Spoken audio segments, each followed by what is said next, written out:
Es en parte una crisis inducida, donde ya digo hay un gran negocio, pero también es incapacidad. Te pongo el ejemplo del tema eléctrico actual.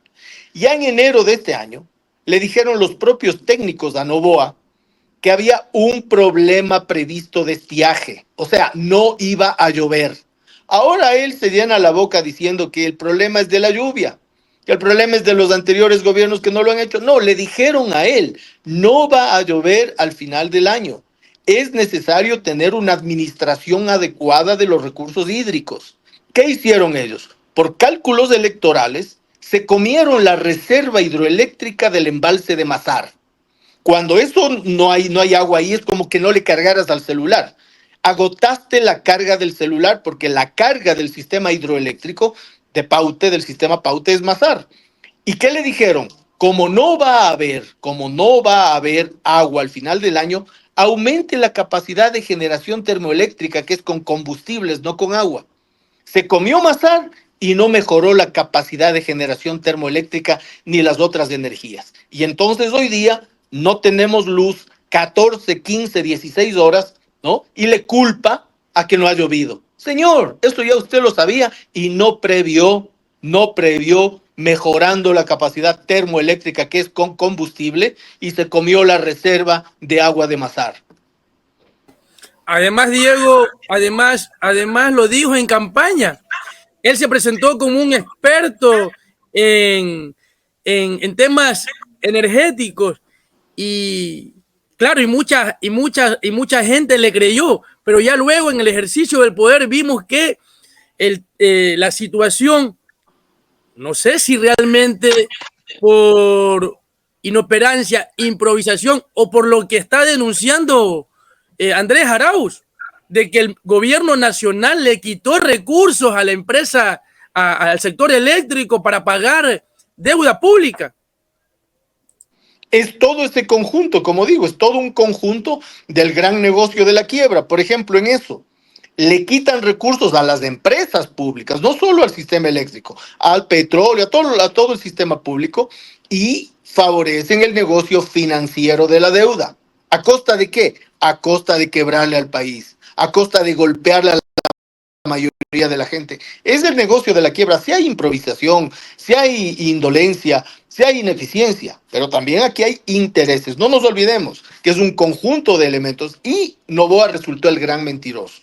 Él ganó las elecciones ofreciéndole al Ecuador que no iba a subir impuestos, que no iba a subir precios de combustibles, que no iban a haber apagones, que iba a aumentar la matrícula universitaria, que iba a contratar más personal de salud para tener hospitales que puedan atender a la gente. Nada de eso hizo. Absolutamente nada. Entonces, le ganó las elecciones a los otros candidatos mintiéndole al Ecuador. Nosotros estamos recuperando la verdad como forma de hacer política. Diego, buenas noches, un abrazo desde Manabí. Diego, aquí hemos hecho la pregunta muchas veces de que se llevó la narrativa en el periodo de Guillermo Lasso que la Asamblea no daba paso a los proyectos de ley. Vemos aquí que en el actual gobierno el presidente ha enviado algunos proyectos económicos urgentes a la Asamblea y se le ha dado paso. Ahora, ¿cuál es la excusa que va a tener el presidente referente que se le ha aprobado, sin embargo, se le ha dado paso y sin embargo no ha hecho nada por mejorar las situaciones del país? Ya no tiene excusa. Definitivamente ya no tiene excusa, porque ahora no le puede culpar a la Asamblea de que le está boicoteando su administración. Fíjense ustedes a qué nivel llega el cinismo, que ellos hablaron en el mes de abril de un boicot por parte de su propia ministra de Electricidad, de Energía, ¿no? Al sistema eléctrico. ¿Dice? A ese nivel llegaron a decirle al Ecuador que se habían abierto las esclusas de los embalses, cosas de ese estilo. Es decir, claramente, se utiliza la mentira como forma de hacer política y claramente no tienen una idea de lo que sucede en el país. Él dijo que el problema era de transmisión, acuérdense ustedes en el debate. Dijo que él era experto eléctrico y que el tema era de transmisión, no era un tema de generación. No ha resuelto ni la generación, ni la transmisión, ni la distribución, ni nada.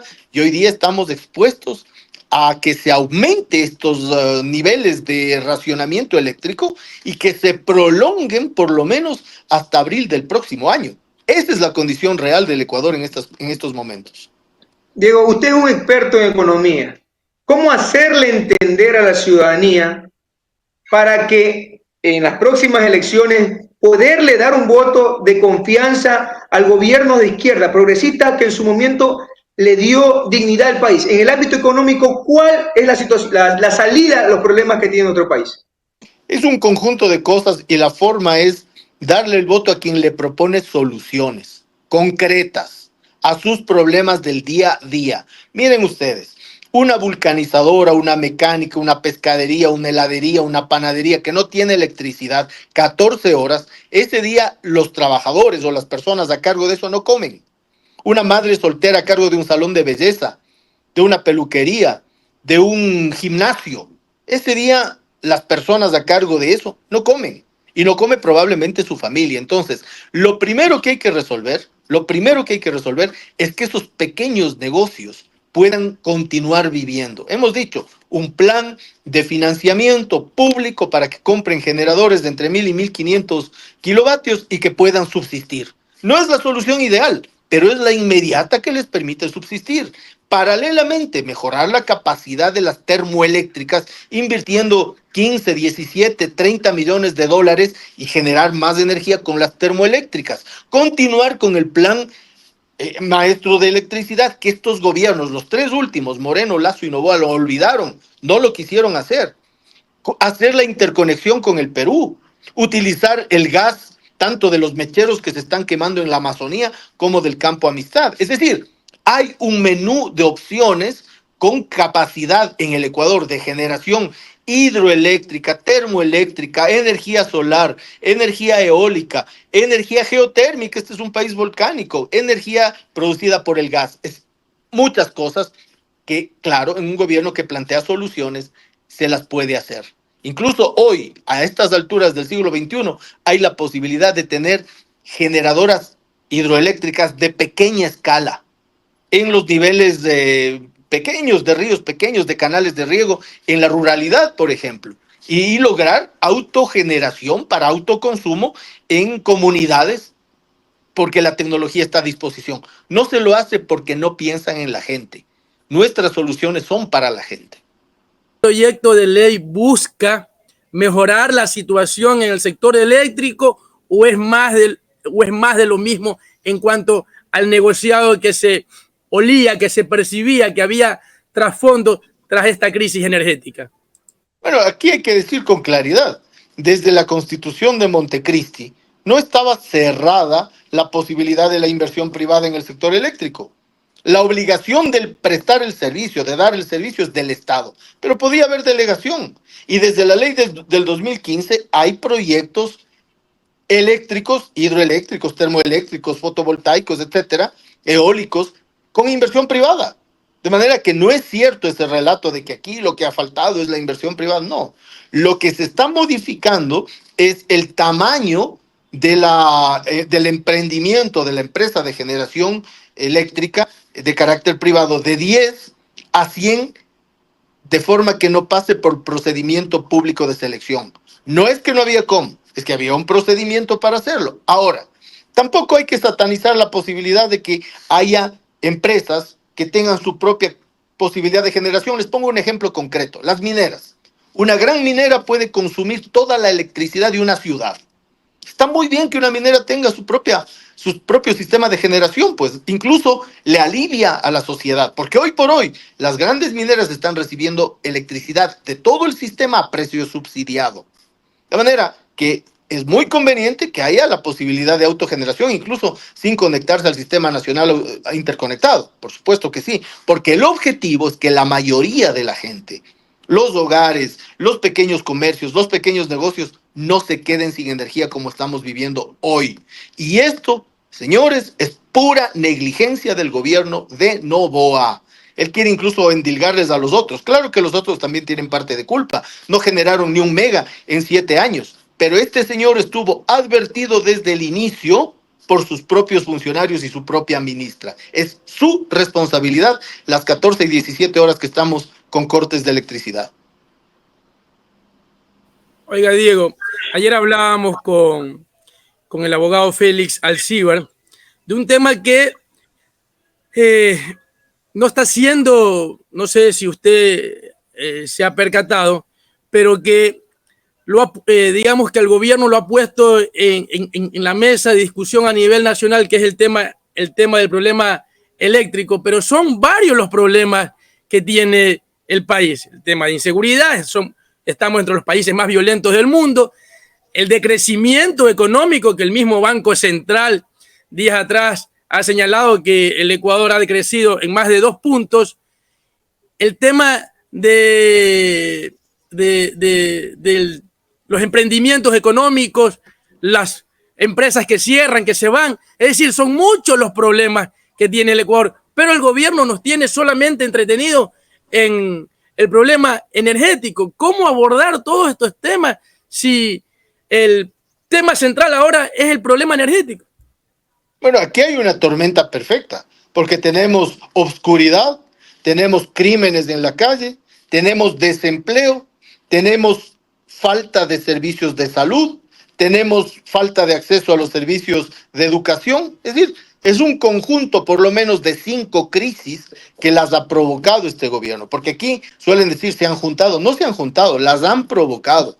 Es inacción, es inexperiencia, es incapacidad. Por eso estamos en las condiciones que estamos. Y claro, resulta lógico, viendo ya en retrospectiva, ¿no?, que hayamos sido ingenuos los ecuatorianos, aquellos que votaron por Noboa, de pensar que un gobierno encabezado por una persona caprichosa, indolente, que siempre ha cumplido lo que ha querido, ya tiene el capricho de haber sido presidente, creían que nos iba a resolver los problemas. Eso también es ingenuidad. Entonces aquí también es necesario que la población tenga su cuota de responsabilidad y diga, bueno, haga un mea culpa.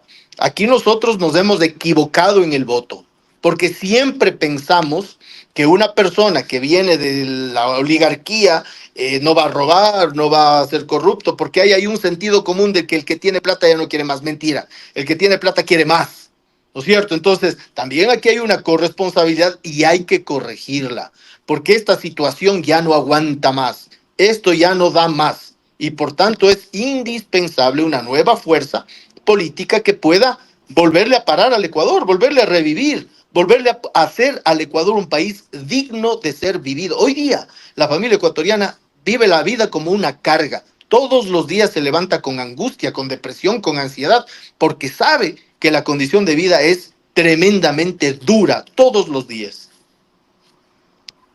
Oiga, Diego, mire, ayer hablábamos en el programa del anuncio del Fondo Monetario Internacional que viene al país, dice el fondo, a revisar las metas que el gobierno debió haber cumplido, supongo yo, a la fecha.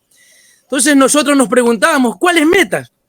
Las del alto índice de muertes violentas, la de los recortes en sectores sensibles como la salud, la educación. ¿Cuáles metas viene a revisar el Fondo Monetario Internacional? Porque el país está hecho pedazos gracias justamente a las directrices del Fondo Monetario Internacional que los 3 últimos gobiernos, Moreno, Lasso y Noboa, han cumplido al pie de la letra. Exactamente. Han cumplido la meta de aumentar los precios de la gasolina.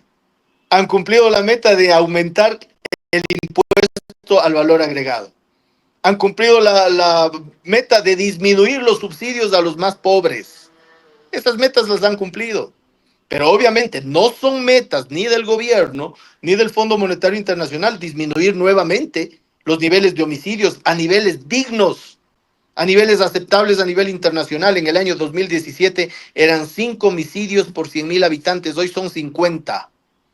No ven las metas de que la gente tenga electricidad al menos, porque cuando no hay electricidad no hay agua y no hay internet.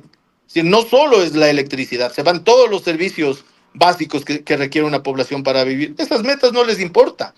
La meta, por ejemplo, de que no haya migración violenta, que haya tráfico de carne humana, que es la migración. Esa meta no la ven.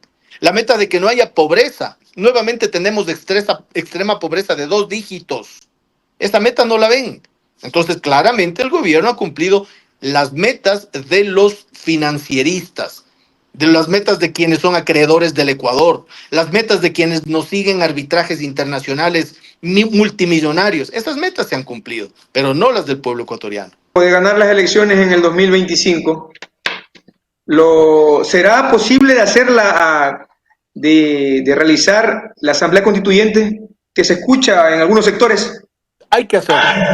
Hay que hacerlo. Miren ustedes, solo esta propuesta de pretender nuevamente meter bases militares acá ya es una razón para tener una constituyente que muestre con claridad que los ecuatorianos somos gente digna. De manera que aquí hay una destrucción constitucional y constituyente desde hace varios gobiernos, desde el gobierno de Moreno, lo que hicieron acuérdense ustedes, con el Trujillato. En un momento determinado dijeron que estaban por encima de la Constitución. Eso llegaron a decir y crearon unos Frankenstein legales que tienen que ser nuevamente puestos en orden. Mucho del problema legal que tenemos, mucho del problema institucional, entre paréntesis, es un viacrucis sacar una cédula de identidad, un pasaporte, una licencia. Esa es la crisis institucional real de los ecuatorianos. Mucho de eso tiene que ser arreglado con una constituyente. Suscríbete ya.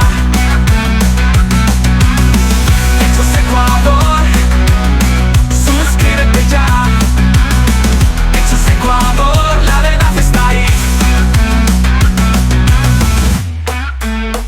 No te pierdas nada, cada día algo nuevo. Conéctate al canal y mantente informado. Siempre estamos aquí para darte lo mejor. Hechos Ecuador, claro, la verdad sin temor. Hechos Ecuador.